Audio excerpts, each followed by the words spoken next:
I trust in you. I trust in you.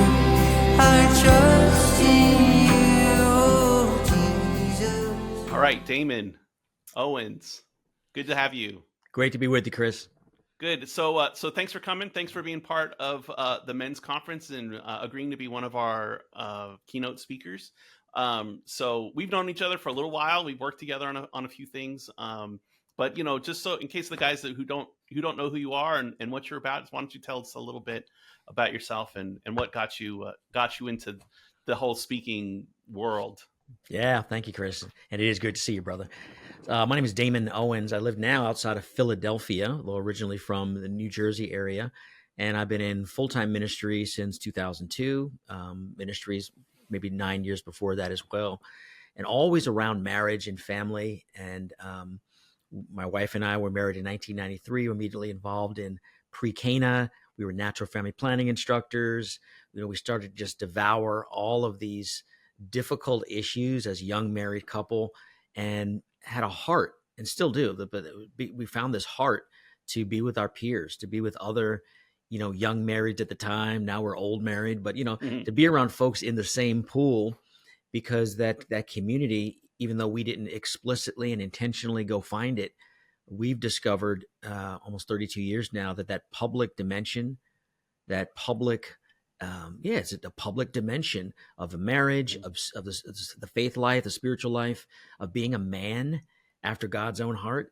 That public dimension is irreplaceable. It's essential, as I say, but not sufficient. In other words, you need it, but there's more that needs to be done. It's not good enough just to be married or just to have family. We have to do the work of growing in our faith and growing in our ability to transmit that to our children. And when it comes to men's ministry, there is an irreplaceable role of the fellowship, of the brotherhood. And it's an authentic friendship. It's not like one of those forced small groups where you just kind of sit in front of people and you're like, tell me the deepest secret of your heart. We're not talking about the artifact. I mean, but really, when you come around and you're around people who get you as you are, good, bad, and ugly, who you're around, people are just, there's a transparency because there's a common desire for something greater than we realize we can do on our own. That's kind of the music, the melody behind, why we do things publicly as men, and probably why we hesitate to do things publicly. I've been in marriage ministry for decades now, and I can tell you some of the biggest issues that couples that Melanie and I work with are things that just festered in isolation, dark, where, they're meant to be shared among people who are really suffering and delighting in very similar things, and that fellowship gives so much life. Yeah. I mean, we did a podcast with one of the other speakers with Greg Raymond, who is a local guy here. You'll get to meet him. And one of the things that he was talking about was how we disqualify ourselves from public involvement in the life of the church. We think, I'm not holy enough, or I don't have a fancy degree, or, I'm not a priest, I'm just regular guy. And, so then we disqualify ourselves from, being involved in any kind of more public way. And that's just not how it works.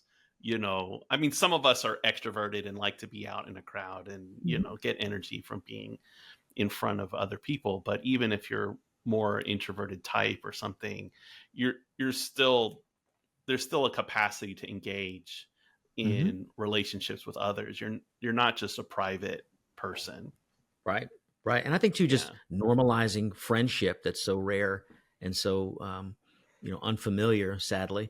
Friendship. We're talking about friendship. So that friendships aren't dependent on your temperament, your personality, and your, they're the very things that you give and receive. That's how you get to know somebody. It's like, oh, that's Chris. That's just Chris. I love talking to Chris because Chris does this, or, Damon is just like that. You got to, accept him as he is, but good man. Those things are the things that we give and receive, that we trust with other people. Yeah, that's right. So I think like the, last year's conference was on friendship and about the need for friendship and how important friendship is, and, what happens when we don't form good friendships. And I think one of the things that kind of came out of that, certainly for me, hopefully for others, was the idea that like friendship and participation in the life of the church or ministry or something like that, these are not different things. Like they're not like that's the Right. private fun thing and then the good hard work is the other thing. It's us forming friendships with each other is the communion of the church. That's a Love network that. of friendships, right? And Yeah, so if I friendship love is that. eroded, the whole church, the body of the church is kind of disintegrates and kind of stops having its substance that it needs to have to serve its purpose in the world, you know. You know, I think that's I don't know how deep you want to go down that rabbit hole there, but it's beautiful that, you know, friendship understood as a dimension, a particular unique dimension of love, that our faith allows us to enter into a deeper love, a deeper willing the good of each other, of accepting, belonging irreplaceably to each other. And so it's not just a boys and girls club. It's not just the why.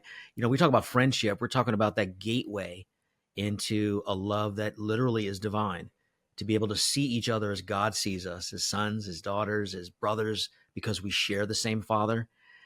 You know, that sight, that sacramental vision, that, you know, all kinds of phrases for it. But friendship is sort of that familiar, even that word familiar, right? Like family.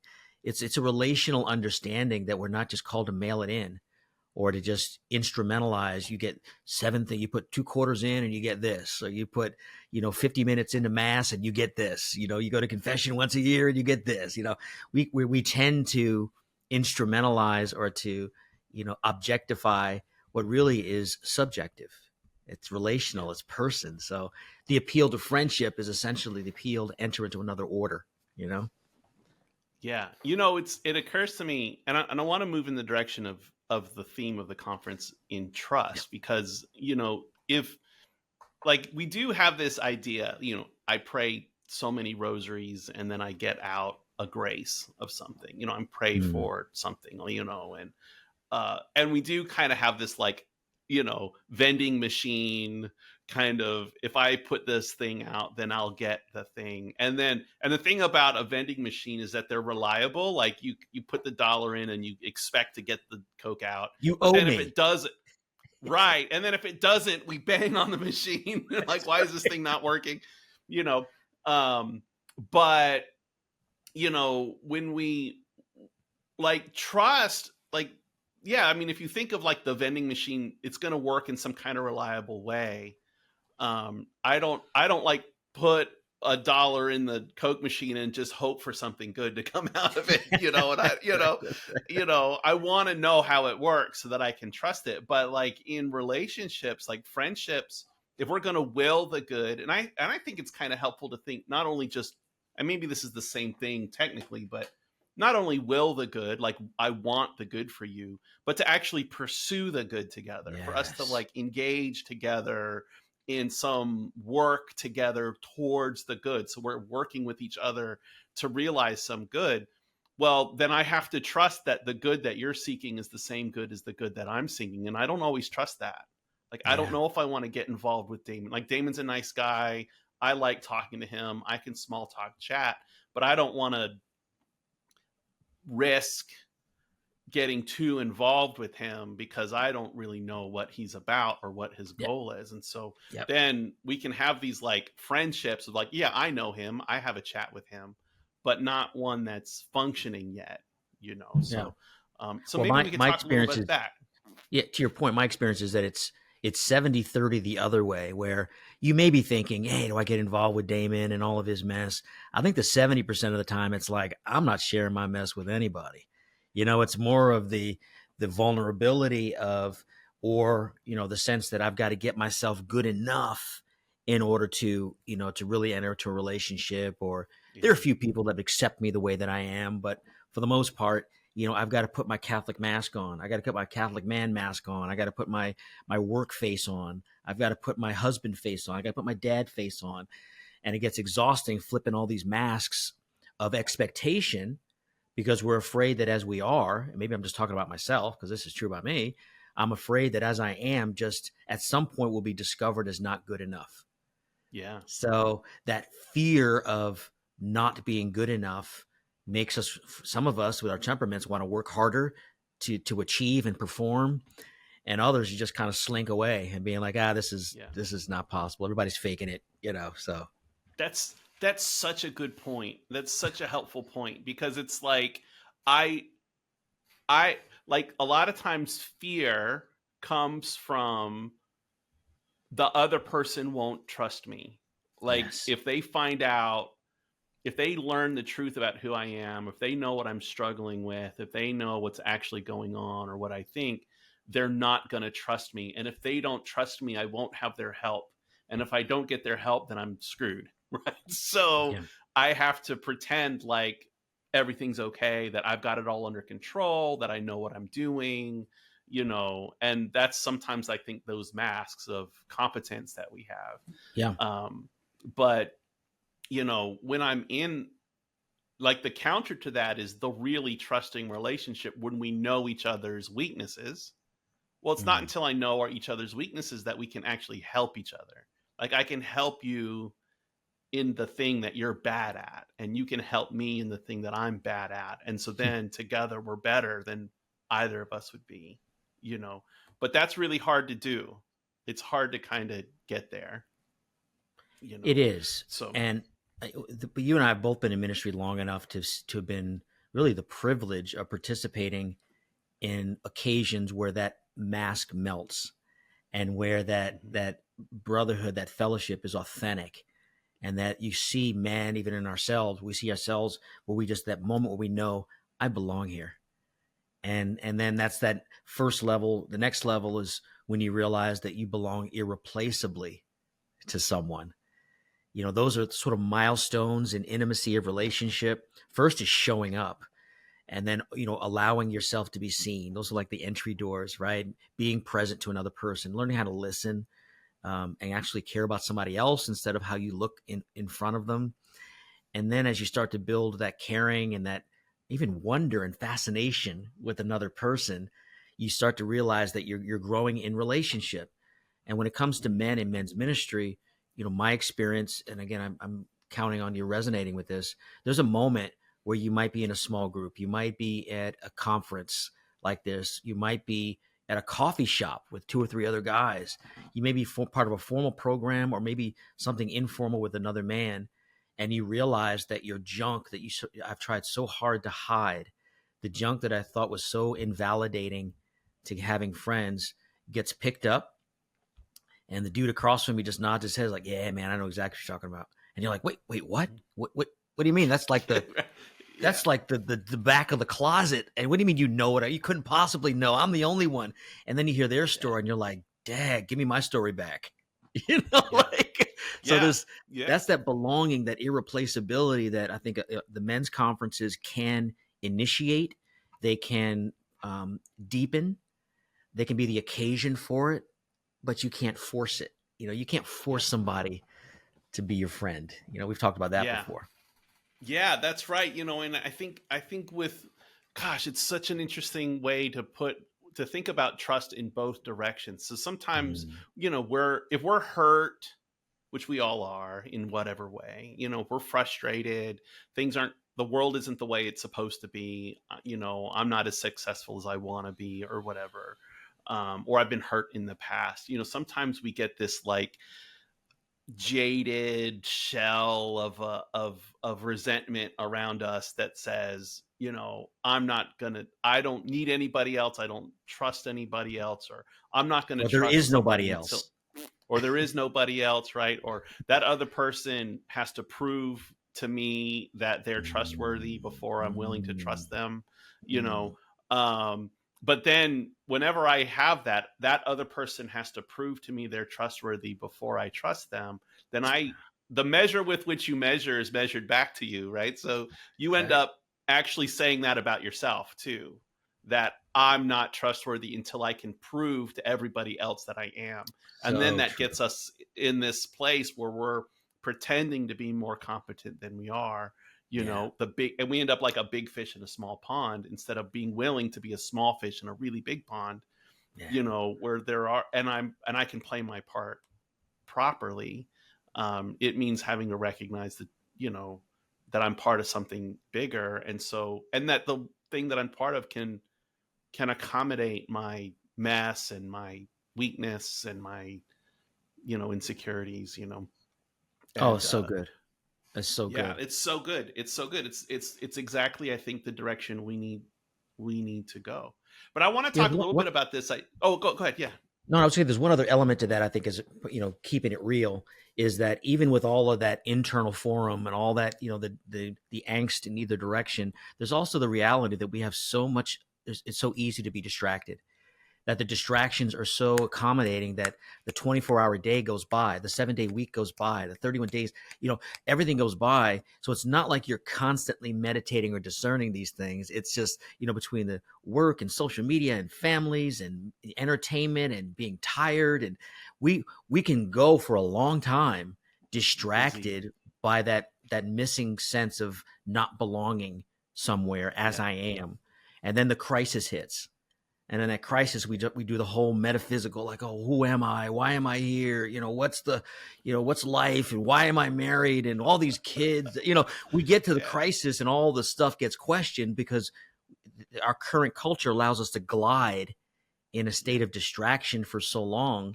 But when a fish needs water, a fish needs water. When man needs air, we need air. And there's only so long you can suffer without an essential.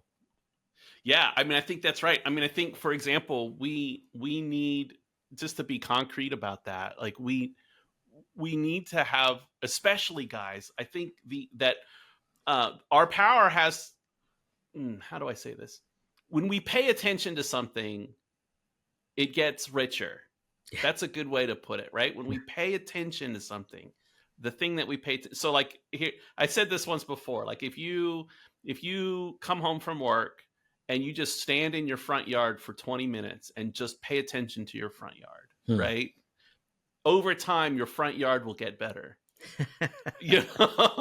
Right? Because it'll annoy you, all the little imperfections, and then you'll go do something about it. You'll pick that thing up, you'll do something, whatever. Just because you've paid attention, you'll notice. But if you never look and you never pay attention, your yard might fall apart. You not even know that it's a mess out there because you haven't paid attention. But but the social media, YouTube and whatever, they all know that. They know that if we get guys to pay attention to us, we get richer. Yeah. And so, we go home, and it takes attention to engage in relationships. It takes listening and talking and being available, paying attention. And that's a lot harder than sitting on the couch and just passively staring at a screen or screaming on your phone. And so those things have been designed to kind of capture our attention. But we're not making our relationships richer. We're not making the people that we're around better. We're not benefiting from that enrichment. The screens are benefiting. You're killing me, Chris. This is I've never looked at it. Maybe this is how you intended it, but when you just said that, I just had a whole vision of a new economy. And what I mean is, like, every morning we are blessed with a new day. We assume we have all 24 hours in that. It's like we get the re-upped in all of our limited resources, time, rest. And at every moment we're taking that out of and we're giving it somewhere. Our time, our attention, our memory, our imagination, all these limited things of who we are in this moment. And you said they're getting richer. And I've never considered it that way before, that we're literally in this economy, this human economy, we're choosing, or ought to be choosing freely, how we enrich other things. Right. I'm not going to pay you any mind. I'm not going to pay you any mind, right? Yeah. I'm going to pay attention to you, and you will be richer. I'm assuming you meant that. That's exactly right. Yeah, that's exactly it's an economy. Right. And it helps you to understand what, for example, there's lots of things that flow out of that. Is like what's happening when you pray. Like, you're paying attention to God, and you're paying attention to yourself, and you're paying attention to what's going on around you, and like the world gets better. Like you get better. And sometimes the things that you learn is that I'm afraid, I'm weak, I'm distracted, I'm lonely, I'm anxious. all of those things that might be going on in my heart that I don't like and I don't want to pay attention to. And I'd rather just distract myself with, YouTube or something. It's just too hard. Yep. The It's just too Achadia. hard. It's just But if too I hard. pay attention to those things, they actually can get better, Oh, So that's bomb. That's it's so awesome. good. It's what we're trying. I've been thinking a lot about that. And, and I know you've been talking about that kind of stuff a lot too, in its own way, like in family life, between a husband and wife, the gift and the generosity that's required to trust one another is just an essential aspect of how an intimate relationship's necessary. Like that trust is like a fundamental principle. It's not a side issue. Yeah. Yeah. Your viewers and hopefully your attendees at the men's conference will get my vibe a little bit. I love, the being like almost a field general and seeing how things work together in the brick field, but all of it so that we can get down to some of these practical things. Okay, what do I do? What does Damon do today to get to this goal or this destination? And I love both. And I'm an engineer by background. I didn't give any of my bona fides here. I was an engineer, bachelor's, master's, 16 years of Bell Labs, went full time, and then, sold my engineer firm in 2002 in ministry. But I'm the same Damon. So I look at the theology, I look at, the meaning of what it means to be a man, of the universal truths of who we are, but always to the point of, okay, how is I, Damon, as a unique, unrepeatable man, how do I fit into that universal, express it in a unique way, and then live out my life that's true to that? Yeah. So that's really opening up the hood and opening up of everything that I've done at the Theology Body Institute, everything I've done in speaking for, almost 25 years on marriage and family, how I've tried to live my own marriage, how I failed in my own marriage. And I can feel like, oh, that's why I was doing this, or I thought this was that. And it turns out it's not. And then the choice is, okay, do I accept the gospel of Christ? Meaning, hey, you begin and you begin again. Hey, I did my best. I tried, or I blew it. I'm going to begin again. Or do I get tempted by the enemy who's got the gospel of the suck is what I call it. Like, well, I guess I just suck. The world sucks and I got to suck less. We tend into this despair that exactly what the enemy wants, because we'll never make ourselves perfect. We're not meant to. That's not the mission. That's not the field view. The field view is that we progress. It's progression, not perfection. And that progression is in the natural of my own human formation as a man, of coming to the truth of who I am, of acting in accord with the good, And then there's the spiritual, as you said, the prayer, the sacramental order that opens us up to become not only who we think we're called to be, but who God created us to be, that deeper truth, that more fundamental truth. So I enjoy the one-on-one like we're doing now. I enjoy my small group with my men. I got my tribe. I got my guys who get spiritually naked with. They know the good, the bad, and the ugly. I love the big groups where we can start dropping some of these universal truths and inviting men to see their irreplaceable role in God's plan. And I love the fact that we're focusing on trust, because as you and I know from our studies, trust is not just a human virtue. It's one of those fundamental universal realities that we cannot have love as communion without. Literally, communion, whether it's friendship or whether it's the pinnacle of marriage or with Christ, it's about willing the good and entrusting ourselves to that good and that other. So it's literally the essential element of communion. If we don't entrust ourselves to God, no matter how much he wills the good of ours, we'll never receive it. No matter how much we will the good of our wives, if our wives don't entrust themselves to us, either because we're not trustworthy or that they have issues of trust or vice versa, you cannot have communion. You cannot experience love.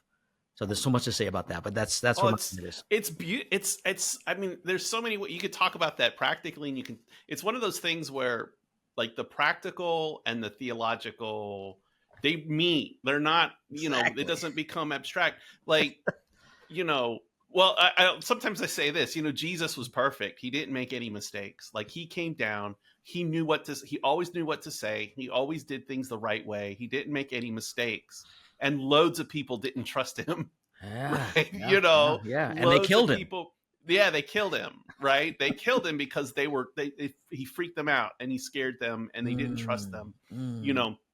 And so, like, even in the relationship, like, there's, in the relationship with God, the thing that the role that he allows us to play is one of trusting. Like, Jesus, I trust in you. Like, mm. Jesus couldn't have come to earth if Mary didn't trust God. And that wasn't something that God forced her to do or made her to do. No, That, it's like, against his nature to do that. let it be done to me according to thy word is something that came out of her own heart. Mm, And, in my marriage, say, I can ask my wife to trust me. I can behave in such a way that encourages her to trust me, but I cannot make her trust me. Like, I can't, like, yeah, and I yeah. can't demand it from her. Like, if I'm like, you're supposed to, if you, I'm going to punish you if you don't trust me. Like, Mm, that's not, that's not how it no, works. That's not how it works with God. That's not how it works in marriage. That's not how it works between guys, like just guys that are friends together. Like, you can't force another person to offer them their trust. It comes to you. It has to come to you as a gift, but that also means that it has to be given as a gift. hmm Like, I can't wait for that other person to prove to me that they're trustworthy yeah. enough before I'm willing to engage, offer some trust and So, that. so 100%. I'm with the unique thing with marriage, though, is that is the power of the vow at the sacrament. So at the power of the yes in that moment means in a real way you open yourselves up to the grace of being able to trust and the grace, literally God's gift of being able to will a good greater than I could generate on my own. And then from that moment on, it is worthy for a husband and wife to say, "But you promised." Yeah. Right? So you still have to make the gift. You got to will the gift. But what I remind our couples is, Yeah. you promised this, Yep. and it was a promise impossible to fulfill under your own power.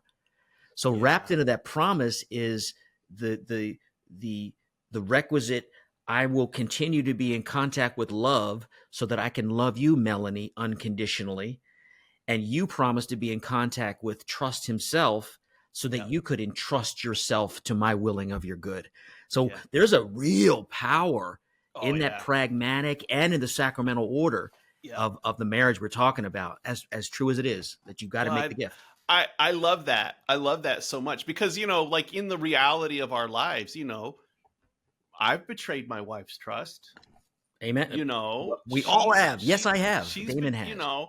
and I've not lived up to my vows and I Mm. have failed, and her promise isn't to love me as long as I'm not an idiot or as long as I'm not, I don't make a mistake. Yep. It's not a quid pro quo transactional thing. It's not the vending machine, what her, or she's, or if she's betrayed my trust in some way, I'm still promised to love her, in goodness and, sickness and health and for better and for worse.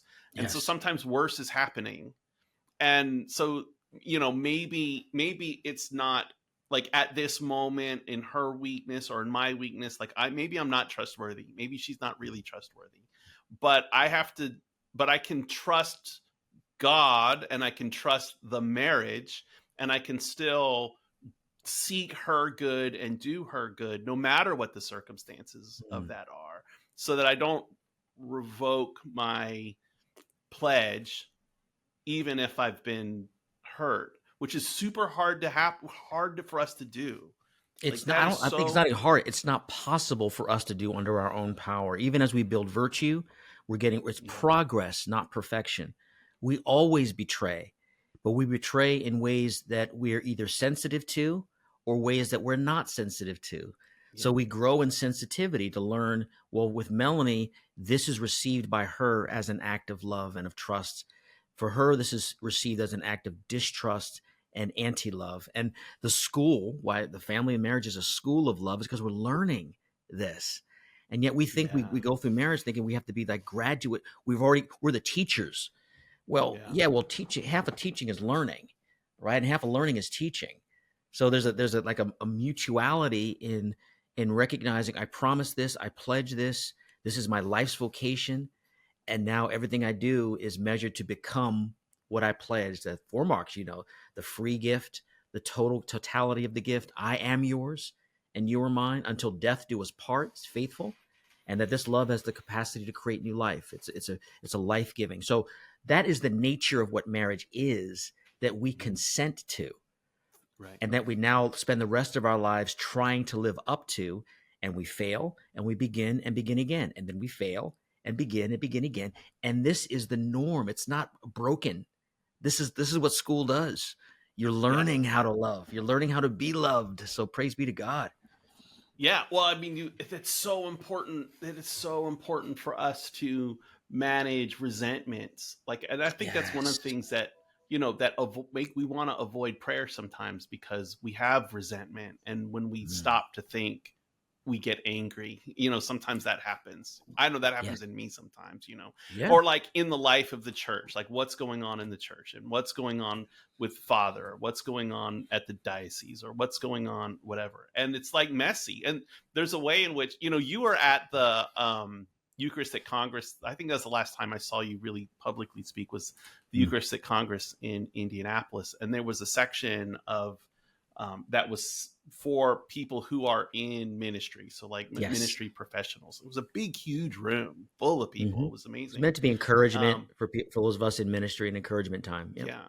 And there was a moment in there where they recognized, like, sometimes those of us that are working in the life of the church, that are close to the life of the church, get hurt by stuff that happens in the life of the church. It's like one of the privileges of being close to the church is that you get to see and meet lots of saints. Like you see and you get close to people who are really holy, but you also see a lot of ugly, and you see a Yes. lot of brokenness and a lot Yeah. of, self, and it's like the weeds and the wheat are all mixed together.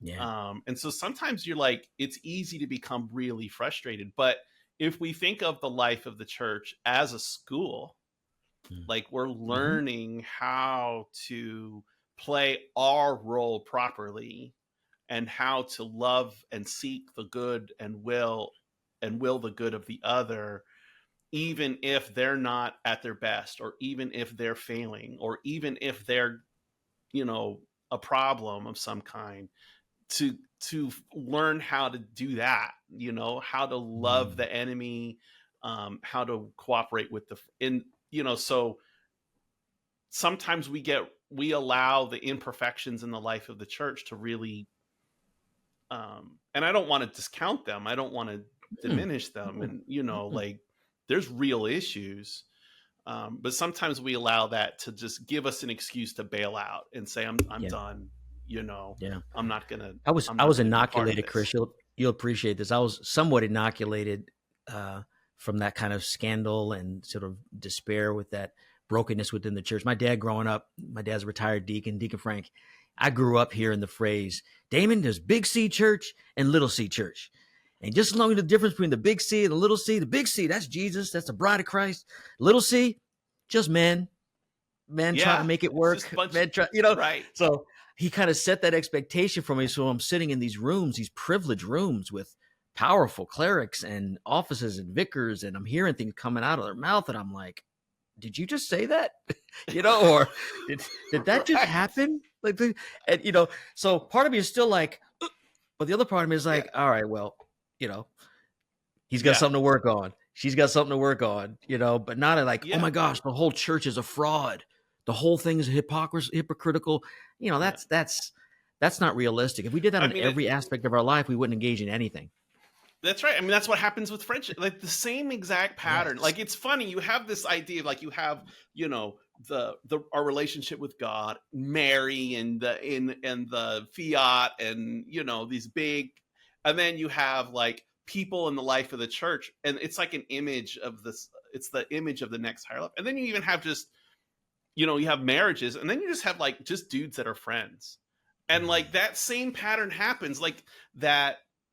If I refuse to engage in relationship because that you're always going to get, as soon as you trust somebody, like there's this idea that never trust anybody, because if you trust someone, you might get hurt from them. And that's kind of true. Like It is true. It's true.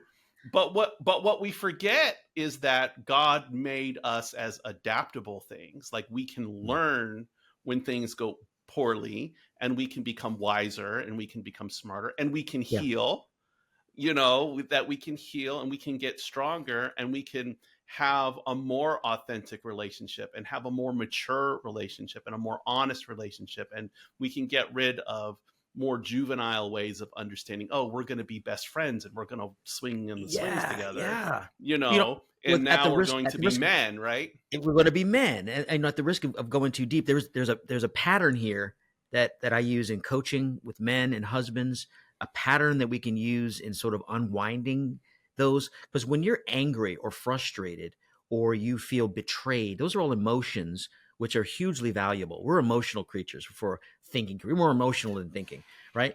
But that emotion is always the fruit of a thought. Some thought that we've had has triggered an emotion. Emotions don't come out of nowhere.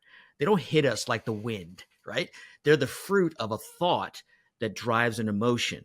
And every thought has a certain percentage of fact associated with it, anywhere from 0 to 100. Right? So and rarely 0 and rarely 100. I don't know. 0, rarely 100. Yeah, right. It's the bell curve. That's exactly right. You're right. Yeah, right. Yeah, but yeah. We form a thought based on a fact, right? So our wallet is stolen. Someone took our wallet. Then we have the thoughts of, oh, who took my wallet? When did they take it? Why did they take it? Where did they take it? And we form all the thoughts because we're thinking people. And then we get emotions about it, because we don't think someone who's going to the hospital and needed $100 to get their mother surgery to do something took my wallet. We don't go charitable. We go like, somebody took my money because they're greedy, or they wanted some drugs and they don't work hard. So then we get more mad because of the thought that's there, right? So there is my point is, there's an agency, there's a power that we can access as we go from juvenile, as you said, to adult man. And when we man up, we're literally capturing the thoughts, capturing our emotions by capturing the thought and by distilling the fact. And that's a very instrumental way, but it's a very powerful way of becoming a man. So we're not driven by our emotions. We're not captured by thoughts that are, 80% false. We choose to deal with facts. Like you said, we don't ignore those things. But at the same time, we don't become like a little kid who's like, you hate me. You did that because you hate me, right? Yeah. I mean, that's what kids do. It's like, you don't like me, right? Well, that's a or thought. You're a bugger face, right? Or whatever. Exactly, because you're a bad man. That's the juvenile becoming the man who says, you know what? Somebody stole my wallet. That's a fact, and I'm going to deal with that fact. I don't know why happened or what happened, and I could be angry about it if I thought, but I'm really thinking, I just need to get my wallet back, or I need to get my card and my wallet back, and that takes virtue, like the habitual of doing the good, right? That's what a virtue is, firm habitual disposition to do the good. But it also takes a maturity to realize this has happened 4 times before, and here are 4 different stories of the 4 times that it happened. So this could be anything.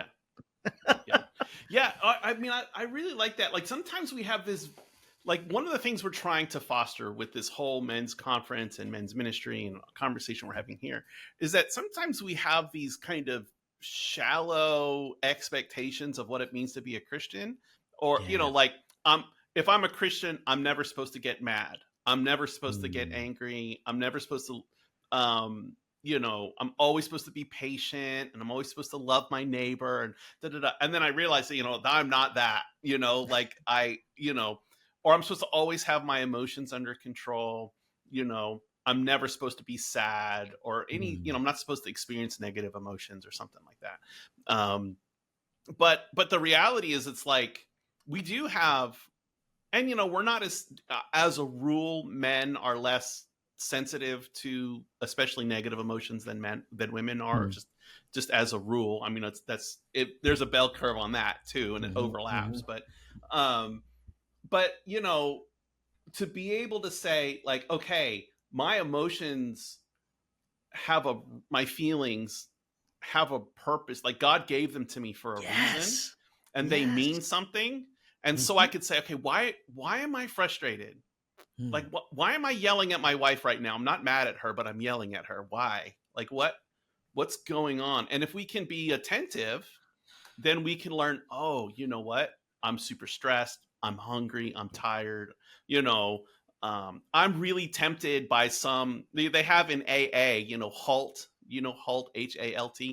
hungry, angry, lonely, and tired, Yes. you know, Yes. like, Yes. you're feeling really tempted to do something that you're not supposed to do, something that's been a perennial problem for you, you know, and, maybe you need to just stop a minute and goes, now, wait a minute, maybe there's some other need that I have that Yes. isn't being met. And so I'm seeking, like that's kind of goes back to the, YouTube or phone or social media stuff. It's like, why am I doom scrolling on my phone? Is there some other need that that I'm not Mm. getting, that I'm just masking with this? And maybe it's connection with another person. Maybe it's friendship. Maybe it would be far better for me to call a buddy up and say, hey, let's go get a burger or something, Mhm. you know? Um, and because those feelings, even if we have feelings of loneliness or whatever, those mean something. And if we Yes. can honor them, then we can become the men, we can progress in becoming the men that God wanted us to be in the first place. Yeah. And that brings us joy. The fruit of becoming that man is a peace, joy, being Yeah. present to all the roles, father, wife. I mean, all things we want as men comes from becoming men. So Yeah. It's and less and to to the do, it's less to do with what we do and more to do with who we are. Yeah. yes, yes, it's foundational. And this is again another appeal to these gathering of men, small or large. Is where you can start to see these not just ideas that you and I are spouting out, but you can actually see it Mhm. in other men. You can see it Yeah. with other men.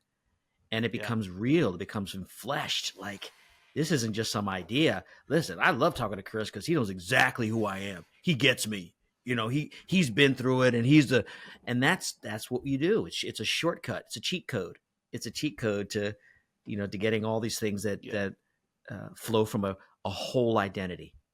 Yeah. One of the things that consistently, it used to be, um, with our men's conference, we would put the big pictures of all of our speakers, like come and listen to our awesome speakers, which we have awesome speakers. You're going to be awesome, and other ones, right? um, but we on our poster, but we stopped doing that. We stopped putting the speakers on the poster because the reason to go to the men's conference isn't so that you can just go hear great speakers. And we do our best to bring in the best speakers we can get, but the reason to be there is to be with the other guys in the room. Like the Love star of it. the show is the other guys in the room. Because Love what it. happens is you have several hundred guys in the church together, and they all say the Our Father together. And this, like, all of those voices add up to this like booming prayer that's ascending, that you're adding your voice to. And the guys in the room not everyone here is a saint. Not everyone here is, the high, people with fancy degrees and theological degrees and blah blah blah. These are just guys. Like, I'm in the room with other guys, but when I add my voice to their voice, it adds up to this really rich offering that's going up to Yeah. God. And it's like, man, I have a role that I can play. The fact that everyone there is there, it's really encouraging to me. I'm not the only one who cares about my faith. I'm not the only one who's struggling, but I'm also not the only one who's trying to do better. Yeah. And then also you realize I'm an encouragement to them. Like, me Yeah. being there is an encouragement to them. That's an amazing Yes. thing to realize too, So Yeah.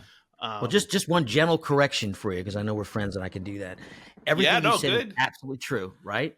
Yeah. But we actually the biggest revelation, and I was just corrected, just rebuked and convicted on this 2 weeks ago, is that we actually are saints. That our sainthood is an identity, and maybe this is the gift of why that came to me, because for my 59 years, I have the dominant thought, again, which led to an emotion and act, is I have to become a saint. It's Yeah. performative. And yet our sanctity from our baptism means that we have been set apart for a holy purpose. And I know you received this because I heard it and I fell back in my chair. It was my men's group. It was my parish men's group. We had a speaker, Matt Lozano from Unbound and from Heart of the Father Ministries, and he dropped this on everybody. First question, he stood up, he says, who here thinks that they're a saint? And, the whole room, including me, was like, working on it, bruh. Working on it, trying to be. Yeah. And he looked around, he says, I'm in the right room. And then it went on for the next 5 minutes to explain and correct that we are in fact saints, not because of our performance, but because of who our Father is and what he gifted us. So one of the revelations in the room of these great men's conferences like yours is that being around those men, everything that you said, 100% true, but level up to say, not only are these men saints, but I am too. And when you hear that, you go, oh, not yet. I'm still doing this. I'm still not doing this. And that guy's holier than me. And because we've attached it to performance, when in fact performance follows identity. We act in accord with who we think we are. So I see your head. I know you'd love that too. Oh, that's exactly. I love that. That is exactly right. And we fall into that same. I mean, it becomes a shorthand for I have imperfections, but none of the saints were perfect. Like none of them. Which just makes their stories great. That makes their stories great. Right, exactly. So that's exactly right. And that's kind of what we want to. That's what we want to proclaim. Like. The reason we're doing this men's ministry and this men's conference is that we need guys to know that they are members, they are the object of God's love, they are the recipients of his grace, and that and that they have a place and a role to play in the life of the church. And those are all the markers of a saint, Yes. like that's, and so, yeah, that's exactly what we want guys to know. And as long as we don't think, we walk around with an arrogance or a pride that says I'm Catholic and I've done all the things I'm supposed to do, and so therefore I'm good and I've got it sold. Like right. That's another temptation that we have. But that's not what you're saying. That's not what the church has ever said. That's not what a saint really is anyway. A saint isn't someone who doesn't need salvation. Right? That's not what it's. So I love that. Thank you for that. That's awesome. Yeah. And we don't.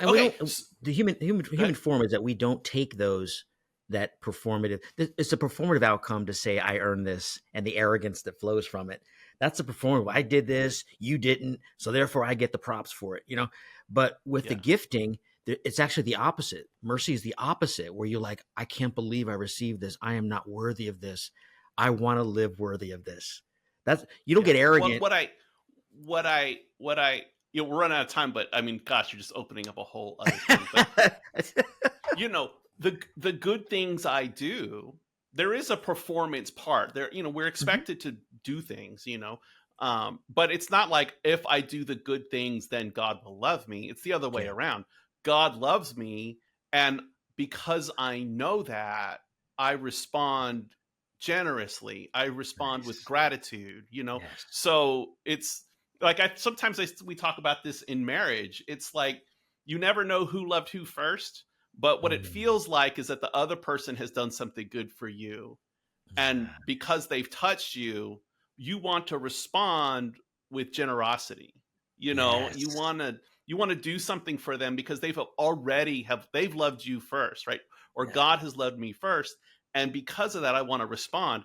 So I'm already a saint because I'm the object of God's love and affection. There it is. And once I see that, and once I realize that, and once I embrace that, truth, then it makes me I'm not trying to earn God's grace. I already have it. What I'm trying to do, what I want to do is respond to it. I want to be generous. Yeah. I want to say thank you for the thing that has come to me. Amen. Yeah. And that's where the action comes, right? That's where the action comes. So, and that's what we want people to know. We want guys to come to the men's conference and experience that. Like, you're loved, you're needed, you're necessary, you belong, and we're not going to tell you what to do. Like, that's one of the things about our men's ministry. We don't have a program where we try to expect everybody to fill whatever. It's like, we trust that God will inspire you to do the things that are needed, that he needs you to do in the life of the church. And you know, all we need to do is make sure that you know that you're loved. And that's what we try to do at the men's conference. So I love it. I love it. So I'm looking forward to it. I'm really excited about you coming into town.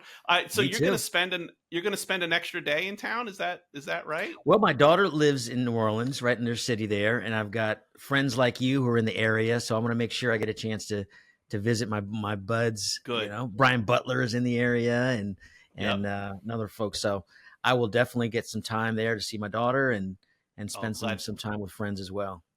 I'm glad to hear that. I'm glad that you'll be able to, you know, enjoy a little bit of hospitality and see some family and friends and stuff. And, you know, really looking forward to having you at the conference. Thanks for the time. So look, if people want to know more about you or get in touch with you or kind of see what else that you're up to, what's the best way they can reach you? You can just go to damonowens.com, DamonOwens.com. It'll show my work with Communio here, my work with Joyful Ever After, helping couples get the marriage they want from the marriage they have, and speaking work and even some downloadable things. So damonowens.com is the best way to see what's up with Damon. Excellent. Hey, Damon, thank you so much. Thank you, my friend. I appreciate you. Thank you for all your work. Take care. All right. Sure. Bye.